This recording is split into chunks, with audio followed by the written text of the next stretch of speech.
जय हिंद दोस्तों। आज का क्लास है बायोलॉजी। ठीक है, तो बायोलॉजी की क्लास है, तो इस वीडियो को थोड़ा सा ध्यान से देखना और इसमें जो अच्छा लगे तो कमेंट करके बताना, जो ख़राब लगे तो उसमें भी कमेंट करके बताना। तो हम इस प्रश्न का उत्तर कमेंट में आपके पास शेयर कर दूंगा। ठीक है, और ज़्यादा और अच्छा लगे तो अपने दोस्तों के पास ये वीडियो शेयर कर देना। ठीक है, क्योंकि वो उसका भी प्रॉब्लम इस वीडियो के माध्यम से उसका भी सॉल्व हो जाए। तो आइए हम बायोलॉजी के क्लास करते हैं। ठीक है, ये क्या है? पर्यावरण है। ठीक है, तो पर्यावरण किसे कहते हैं? तो पहला क्वेश्चन क्या है? पर्यावरण किसे कहते हैं? क्या है? पर्यावरण किसे कहते हैं? ठीक है, किसी जीव के चारों ओर फैली हुई भौतिक या अजैव, समझे ना, किसी जीव के चारों ओर फैली हुई जैव या अजैव, ठीक है, कारकों से निर्मित, क्या है? कारकों से निर्मित दुनिया जैसे वह निवास करता है, जिसमें वह निवास करता है, जिसे वह प्रभावित होता है, उसे ही पर्यावरण या वातावरण कहते हैं। देखो, पर्यावरण और वातावरण एक ही होता है, समझिए, है ना। जितना भी पृथ्वी में जीव जंतु कीड़े मकोड़े, जितना भी सजीव निर्जीव जैव अजैव दिखाई दे रहा है, खनिज जो ये वो दिखाई दे रहा है, तो ये सब जितना भी है ये क्या है? वातावरण है या पर्यावरण है। तो इसको हम क्या बोलना है? पर्यावरण। ठीक है, पेड़ पौधा पशु पक्षी जीव जंतु, समझिए ना, सजीव निर्जीव, ठीक है, जैव अजैव जितना भी है, खनिज लवण पदार्थ जितना भी चीज़ है, ये सब क्या है? पर्यावरण है। ठीक है, तो अगला क्वेश्चन हम चलते हैं। पर्यावरण खत्म हो गया। ठीक है, पर्यावरण किसे कहते हैं या वातावरण किसे कहते हैं? तो इन सभी के बारे में क्या लिखना है? जितना भी पृथ्वी में जितना जीव जंतु कीड़े मकोड़े या मानव सजीव निर्जीव जैव अजैव जितना भी भौतिक गुणों पर कार्य रहता है, तो ये सब क्या होता है? पर्यावरण होता है। ठीक है, या वातावरण कहते हैं। समझ गया?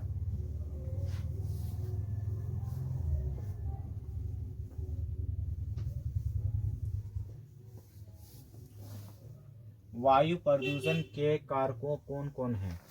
ठीक है, वायु, हवा के प्रदूषण मतलब हवा के गंदे या हवा को या दूषित करने वाला चीज कौन कौन से कारक हो जाते हैं? तो जैसे मान लो कार्बन डाइऑक्साइड के कारण शुद्ध हवा को गंदे हवा कर देना, या किसी चीज को क्या करना? गंदे को शुद्ध को अशुद्ध कर देना, तो उसे कहते हैं प्रदूषण। समझिए ना, वायु पवन हवा, समझिए ना, ये सब प्रदूषण हो जाता तो किसके कारण होता? कार्बन डाइऑक्साइड के कारण ये सब गंदा होता है। गंदे को हम एक बायोलॉजी में क्या कहेंगे? बायोलॉजी की भाषा ये सब में तो क्या कहेंगे इसको?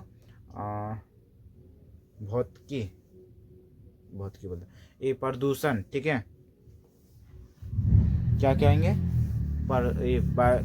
प्रदूषण। ठीक है, तो आइए हम वायु के बारे में बताते हैं। देखो, वायु प्रदूषण के कारकों कौन कौन से हो जाते हैं? जो वायु जो प्रदूषण होता है, किन किन माध्यम से प्रदूषण हो जाता है? समझे ना, जो शुद्ध का अशुद्ध किन किन माध्यम से हम शुद्ध का अशुद्ध कर सकते हैं। ठीक है, तो उत्तर में क्या है? वायु प्रदूषण का मुख्य कारक है। वायु प्रदूषण के क्या मुख्य कारक है? वो कार्बन डाइऑक्साइड गैस। समझिए ना, हमारे पृथ्वी में सबसे ज़्यादा गैस की मात्रा कौन सा? नाइट्रोजन गैस होता है, जो 99% रहता है। समझिए ना, तो वो क्या? नाइट्रोजन गैस होता है। समझिए ना, और हमारे पृथ्वी में ऑक्सीजन की मात्रा कितना होता है? 22% है। ये सब थोड़ा सा नोट्स कर लेना अपने ब्रेन में। ठीक है, तो कुछ लेक्चर भी के माध्यम से बताते हैं और कुछ क्वेश्चन आंसर के माध्यम से आप लोग को क्या कर जानकारी दे रहे हैं। ठीक है, तो क्या है? वायु जो प्रदूषण होता है वो कार्बन डाइऑक्साइड गैस के द्वारा भी होता है। ठीक है, और सल्फर, क्या है? सल्फर डाइऑक्साइड, क्या है? Sulphur dioxide gas. समझिए ना, और कौन सा जो कार्बन डाइऑक्साइड गैस से तो प्रदूषण होता है। ठीक है, वो होता है सल्फर डाइऑक्साइड गैस। समझिए ना, तो सल्फर डाइऑक्साइड गैस से भी हमारे वायु को गंदा किया जाता है। समझिए ना, वो किए। ठीक है, तो आइए हम और कुछ है क्या? हाँ है, कार्बन मोनोऑक्साइड गैस। समझिए ना, कार्बन मोनोऑक्साइड गैस होता है जो शुद्ध हवा को क्या करता है? गंदे हवा में या गंदे चीज़ों में परिवर्तन कर देता है, मतलब बदलाव कर देता है, समझिए ना। तो उस चीज़ को ध्यान से रखते हुए तो इन तीनों और भी ऐसा चीज़ है कि शुद्ध चीज़ को अशुद्ध बना देता है, समझिए ना। तो इसलिए क्या करना है कि जो अगर वायु का प्रदूषण बोले या कोई चीज़ का प्रदूषण बोले, ठीक है, कार्बन डाइऑक्साइड गैस सबसे ज़्यादा मात्रा में रहता है पृथ्वी में, समझिए ना, सल्फर डाइऑक्साइड से ज़्यादा, और कि कार्बन डाइऑक्साइड, यही है ना, हाँ, कार्बन मोनोऑक्साइड, इन दोनों ज़्यादा क्या, कार्बन डाइऑक्साइड ही हमारे पृथ्वी में सबसे ज़्यादा महत्व रहता है, ठीक है।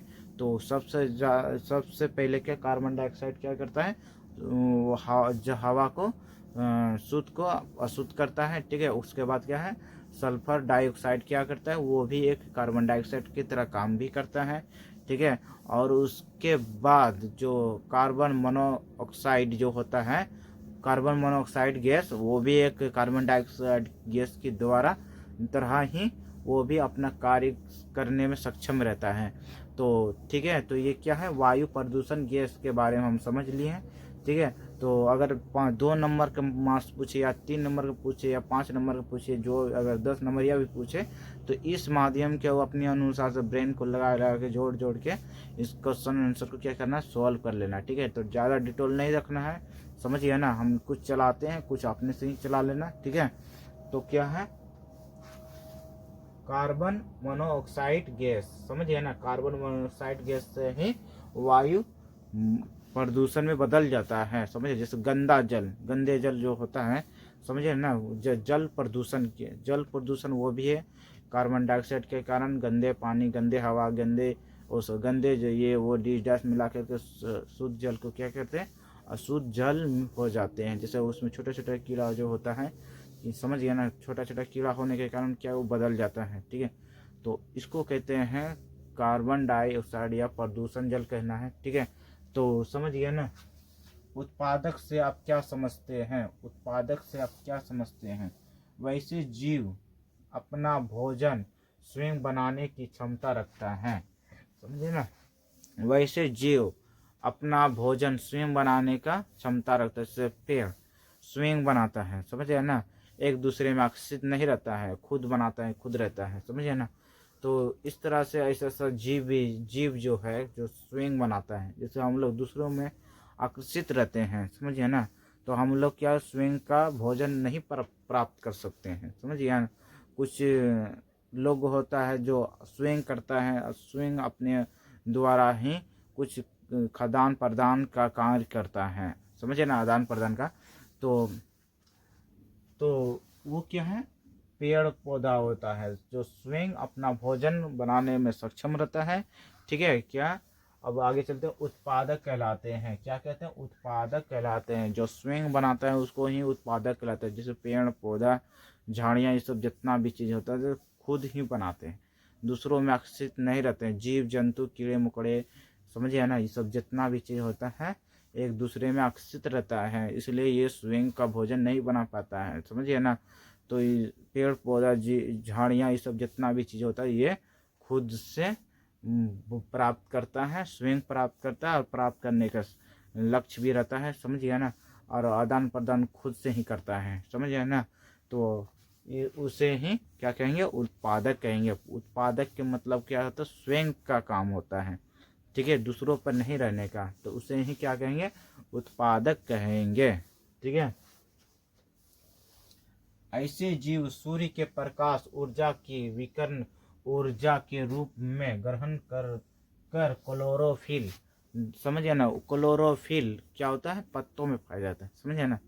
तो क्या है, सूर्य के प्रकाश कौन ग्रहण करता है, पता है, पौधों करता है, समझिए ना, पौधों, ठीक है, ग्रहण करके क्लोरोफिल की उपस्थिति में रासायनिक स्थिति ऊर्जा में परिवर्तित कर देता है।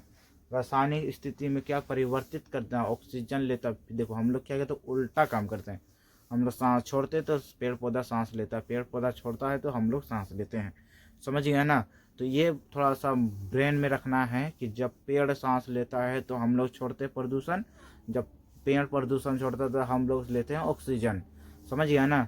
तो इस समय में थोड़ा सा माइंड को थोड़ा डिफरेंट बना के रखना है कि जब हम छोड़ते हैं तो पेड़ सांस लेता है, जब जब पेड़ छोड़ता है तो हम सांस लेते हैं। समझ गया ना? तो क्या करना है, हाँ, ऊर्जा में परिवर्तित कर देता है। ठीक है। ओजोन स्तर क्या महत्व होता है? ओजोन स्तर का क्या महत्व होता है?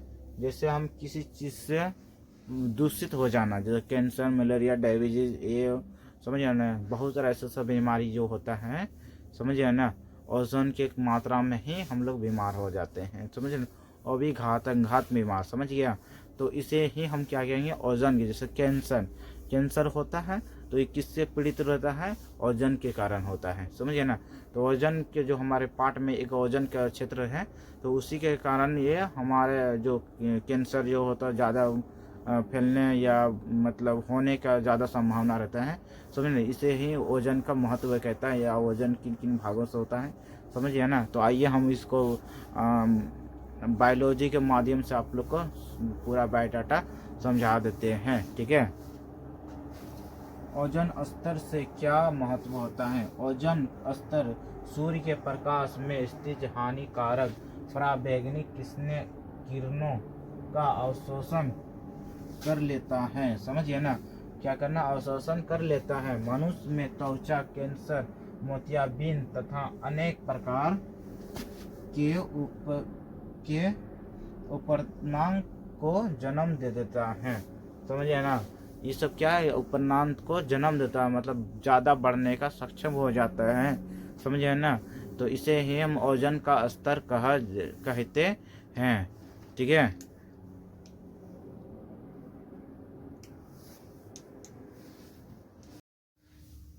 परिस्थिति तंत्र क्या है?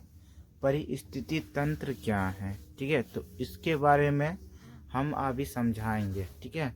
तो ये क्लास क्या है? बायोलॉजी है। तो ध्यान पूर्वक से क्लास करना है और बोर्ड में थोड़ा सा महत्व बना करके इसको लिख देना है। ठीक है। तो परितंत्र स्थिति तंत्र क्या है?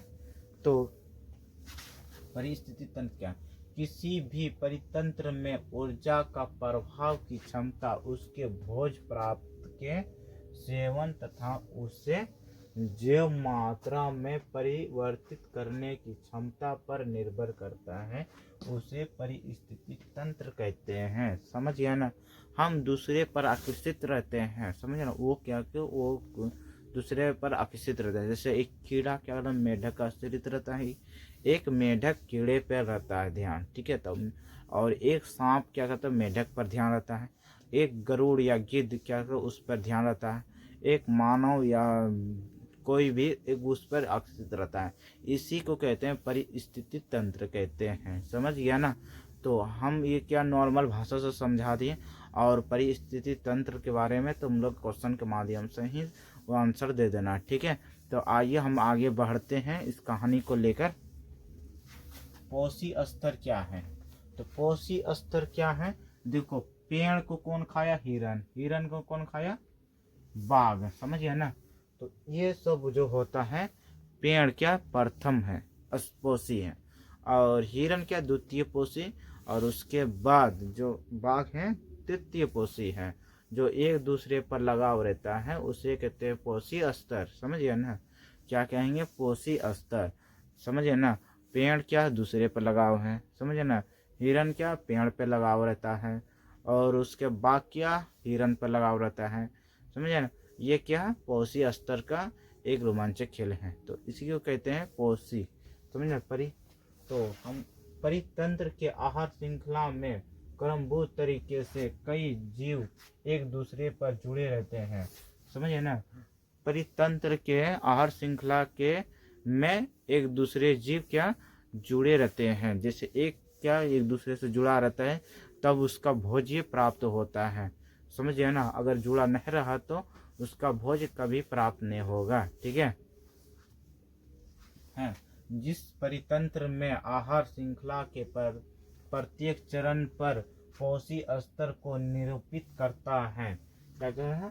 पोषी स्तर को निरूपित करता है, समझिए ना। जब हम एक दूसरे पर आकर्षित नहीं रहेंगे तो क्या होगा?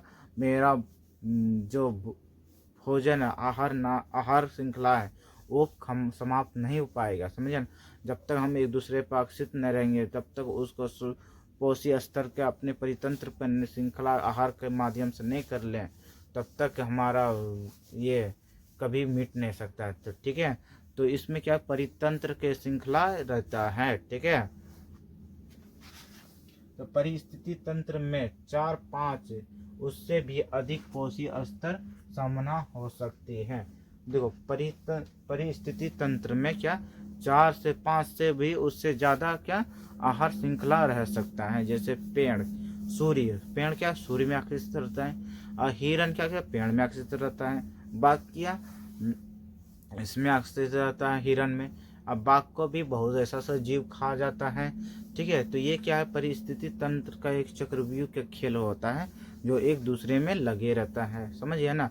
अब ये पौधा सूर्य में लगा रहता है, पौधे के पीछे कौन रहता है कीट मकोड़े लगा रहता है, कीट मकोड़े के पीछे कौन रहता है मेढक रहता है, मेढक के पीछे कौन रहता है सांप रहता है, सांप के पीछे गिद्ध रहता है, गिद्ध के पीछे मानव रहता है, तो मानव के पीछे बाघ रहता है, बाघ के पीछे और कुछ रहता है जानवर सब। तो ये सब क्या है आहार श्रृंखला का चक्रव्यूह रहता है, समझे ना।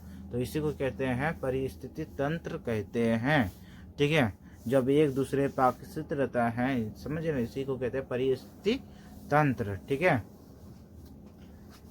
तो पेड़ क्या है प्रथम पोषी स्तर होता है, समझे ना, जो पहले ही कार्य करता है एक किसी दूसरे से, उसी को कहते हैं प्रथम पोषी स्तर, ठीक है।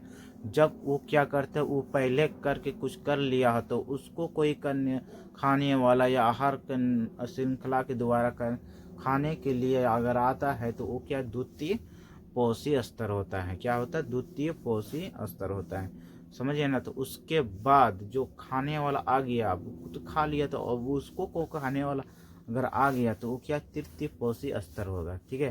तो क्या होगा तृतीय पोषी स्तर, समझ गया। आहार श्रृंखला को परिभाषित करना है, क्या करना आहार श्रृंखला को परिभाषित करना। परिस्थिति तंत्र के सभी जैव घटक आहार श्रृंखला भूत तरीके से एक दूसरे से क्या होता है जुड़े रहते हैं तथा अन्य संबंध भी रखता है, इसे ही श्रृंखला आहार कहा जाता है। इसे क्या करना है आहार श्रृंखला भी कहा जाता है, ठीक है।